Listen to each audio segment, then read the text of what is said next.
నిన్న చేవెళ్ల దగ్గర జరిగినటువంటి బస్సు యాక్సిడెంట్ అందరినీ కలిచివేసింది. దాదాపు 19 మంది ప్రాణాలు కోల్పోయారు. మనం చూసాం గత నెల 24వ తారీఖున కర్నూలు దగ్గర గూడా ఒక బస్సు యాక్సిడెంట్ అయింది. ఆ అగ్ని ప్రమాదంలో దాదాపు 19 మంది సజీవ దహనం అయిపోయారు అదే బస్సులో.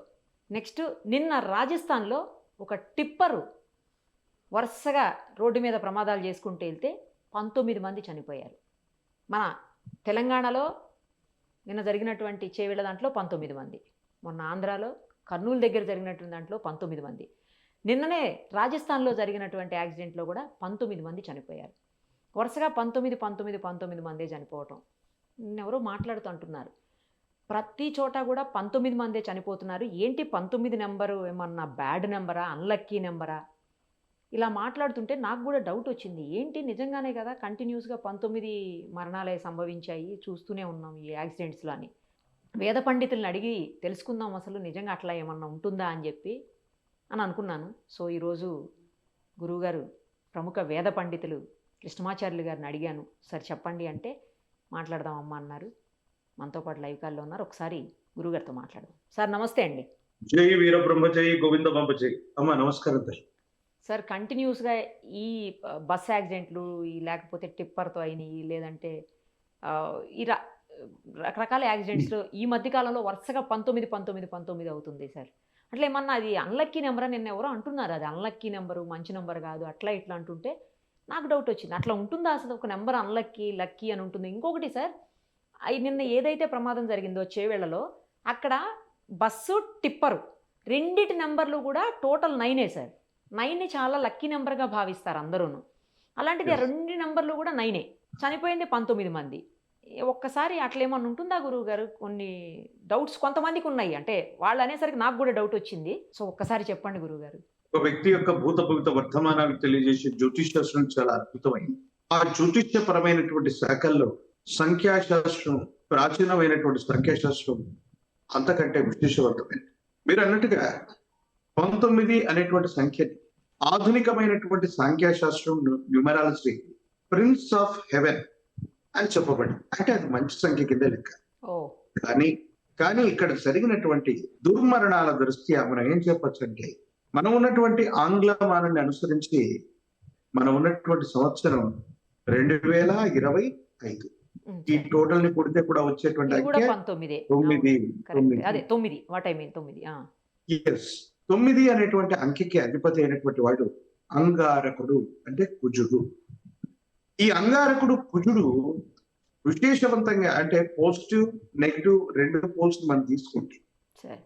ఇలాంటి విపరీతమైనటువంటి ఇబ్బందులు, సమస్యలు రావడానికి కారకుడవుతూ ఉంటాడు. అలాగే 19లో 1 అంటే సూర్య భగవానుడు. నవగ్రహాలకు అధిపతి అయినటువంటి సూర్య భగవానుడు ఒకవైపు, క్రూరత్వంతో కూడినటువంటి అంగారకుడు. ఈ 2 కలిస్తే మరింత క్రూరమైనటువంటి పరిస్థితులకు తావిచ్చినట్టుగా ఉంటుంది. ప్రత్యేకించి జ్యోతిష్ శాస్త్రానికి సంబంధించి గోచారవశాత్తు ఉన్నటువంటి ఫలితాలను చూస్తే ఎలా ఉందంటే, ఈ 1, 9 అంటే అంగారకుడు మరియు రవి. రవేమో శత్రుక్షేత్రమైనటువంటి తులారాశిలో సంచరిస్తున్నాడు. అంగారకుడు కుజుడేమో తన యొక్క నియంత్రణలో ఉన్నటువంటి వృశ్చిక రాశిలో సంచరిస్తూ ఈ 2025 9 డెస్టినీ కలిగినటువంటి సంవత్సరాల్లో సంచరిస్తుంది. మీరు అన్నట్టుగా చాలా వాటికి చాలా రకమైనటువంటి పోలికలు ఉంటాయి, సాదృశ్యాలు ఉంటాయి. అంకెలే కదా, సంఖ్యలే కదా అని మనం అనుకుంటాం. కానీ అంకెల్లోనే అన్ని దాగున్నటువంటి అంశాలను కూడా మనం లెక్కించాల్సినటువంటి పరిస్థితులు ఉంటాయి. ఓకే. 18 అక్షౌహిణుల సైన్యం మహాభారత యుద్ధంలో పాల్గొన్నటువంటి సంఖ్య. ఆ 18 అన్నటువంటిది 1+8 మళ్ళీ 9 అయ్యింది. కాబట్టి అంగారకుడు అత్యంత క్రూరమైనటువంటి క్రతువులు చేయించగా ఈ వాహన సంబంధమైనటువంటి ప్రమాదాలు ఏర్పడటం, ప్రత్యేకంగా చనిపోతున్నటువంటి వాళ్ళలో బాలబాలికలు చిన్నవాళ్ళు కూడా ఎక్కువగా ఉంటారు. ఎందుకో తెలుసా? 12 సంవత్సరాల లోపు పిల్లల మీద నవగ్రహాల యొక్క ప్రభావం ఉండదు. సప్తమాతృకలతో పాటు అంగారకుడి యొక్క నియంత్రణ మాత్రమే ఉంటుంది. కాబట్టి ఓకే. 1, 9 అనేటువంటి అంకెలో నవగ్రహాలకు అధిపతి అయినటువంటి సూర్య భగవానుడు, అంగారకుడు వీళ్ళ ఇద్దరి యొక్క క్రూరత్వమైనటువంటి పరిస్థితులు, అది కూడా 2025వ సంవత్సరం డెస్టినీ కూడా మళ్ళీ 9 అయి ఉండటం. హ్మ్. అక్టోబర్ మాసం తీసుకుంటే 1+0=10. ఈ అక్టోబర్ మాసం నుండి ఈ రకమైనటువంటి పరిస్థితులన్నీ కూడా ఏర్పడుతూ ఉండటం, ఇవన్నీ కూడా చూస్తే గోచారవశాత్తు ఉన్నటువంటి గ్రహాలు రవి మరియు అంగారకుడి యొక్క స్థితిగతులు సరిగ్గా లేనటువంటి కారణంగా ఇబ్బందులు ఏర్పడుతుంది. మరో ముఖ్యమైనటువంటి అంశం, రవి అనేటువంటి గ్రహానికి ఏ గ్రహం దగ్గరగా వచ్చినా అది అష్టంగత్వం అవుతుంది, తన ప్రభను కోల్పోతుంది. ఈ నెలాఖరికి శుక్ర భగవానుడు రవికి దగ్గరగా వచ్చినటువంటి పరిస్థితుల రీత్యా మూడవి ఏర్పడేటువంటి సంఘటనలు ఉన్నాయి. అంటే మరిన్ని ఇబ్బందుల్ని మనం చూడబోతున్నాం.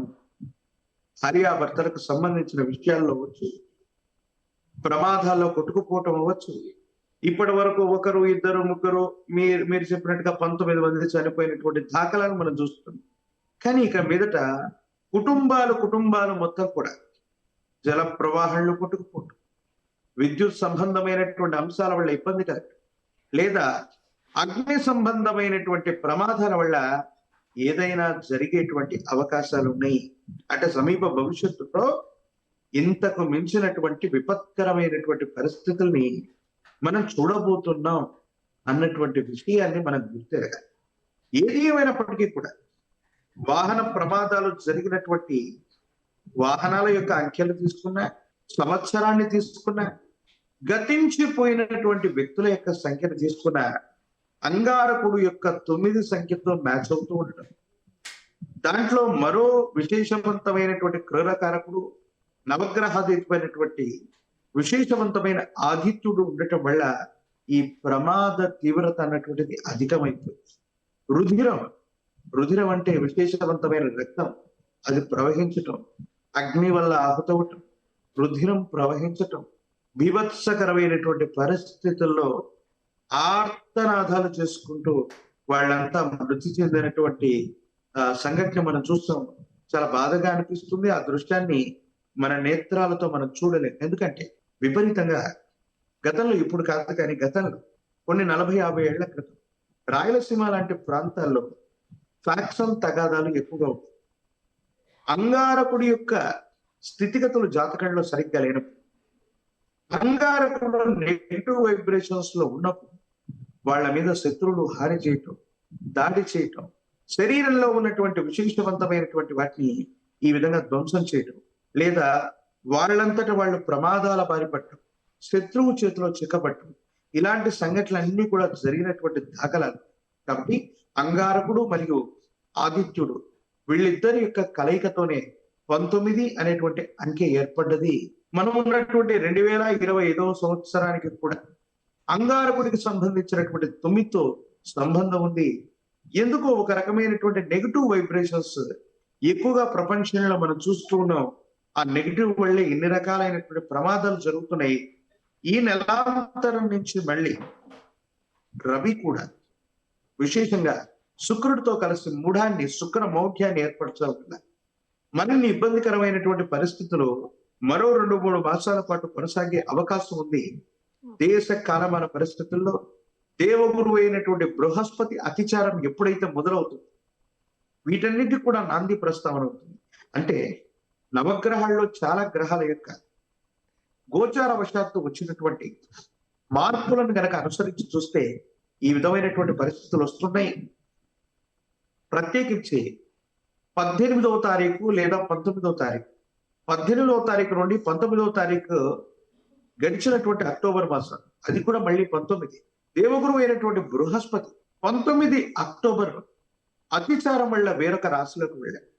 ఎప్పుడైతే 19వ తారీఖు అక్టోబర్ మాసంలో దేవగురువు అయినటువంటి బృహస్పతి యొక్క అతిచారం జరిగిందో, మీరన్నట్టుగా ఆ 19 సంఖ్యతో కానీ 9 సంఖ్యతో కానీ ముడిపడినటువంటి మరణాలని కానీ మిగతా అంశాలని కానీ మనం ఎక్కువగా చూస్తున్నాం.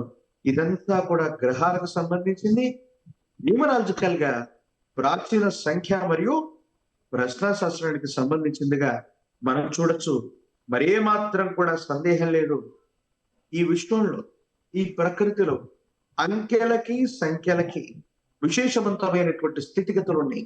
మనం చదువుకునేటువంటి నమక చమక మంత్రాల్లో చమకంలో ఎప్పుడో 1 వర్గమూలం ఎంత, 3 వర్గమూలం ఎంత, 5 వర్గమూలం ఎంత, 7 వర్గమూలం ఎంత, ఇలాంటి అంశాలని మంత్ర స్వరూపంలోనే గణితాన్ని చెప్పినటువంటి అంశాలు దాఖలాలు సనాతన ధర్మంలో వేద వాంగ్మయంలో ఉన్నాయి. ఇది కూడా ఒక గొప్ప శాస్త్రం. అందుకే మన జీవితంలో కూడా అప్పుడప్పుడు మంచి చెడులు జరుగుతున్నటువంటి సంఘటన, ఫలానా పర్వదినం రాగానే మంచి జరుగుతుంది, లేదా ఫలానా తేదీ మనకు బాగా ముఖ్యమైనటువంటిది, ఫలానా నంబర్ మనకు బాగా కలిసి వస్తుంది, దాన్ని మనం లక్కీ నెంబర్ అనుకుంటూ ఉంటాం. ఆ అంకె ద్వారా మనం అంటే మీరు 10th క్లాస్ లో ఎగ్జామ్ రాసిన దగ్గర నుంచి, ఇంటర్మీడియట్ వెళ్ళిన దగ్గర నుంచి, లేదా మీ దైనందిన జీవితంలో చూసుకున్నట్టయితే ఏదో ఒక అంకె లేదా సంఖ్య మీ జీవితాన్ని కానీ, మిమ్మల్ని కానీ, మీ జీవితాన్ని కానీ ప్రభావితం చేసి తీరుతుంది. తప్పనిసరిగా ప్రాచీనమైన సంఖ్యాశాస్త్రంలో ఈ విధమైనటువంటి అంశాలు ఎప్పుడూ చెప్పబడి ఉన్నాయి. సో నంబర్కి చాలా ప్రాముఖ్యత ఉంది గురువుగారు. అయితే ఏదో నంబర్ అంటే ఈజీ కాదు, లైట్ తీసుకోవటం కాదు నంబర్ని. అంటే భారతీయులు చెప్పినటువంటి అంశాలను చూస్తే మనకి వాటిని నమ్మశక్యంగా అనిపించదు.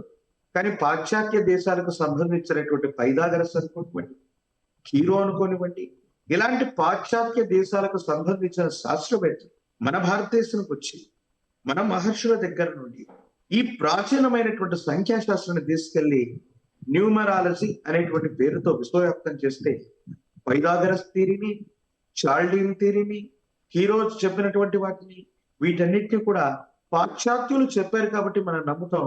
కానీ వేద వాంగ్మయంలో మన మహర్షుల దగ్గరే అంకెలు సంఖ్యలు ఎప్పటి నుంచో ఉన్నాయి.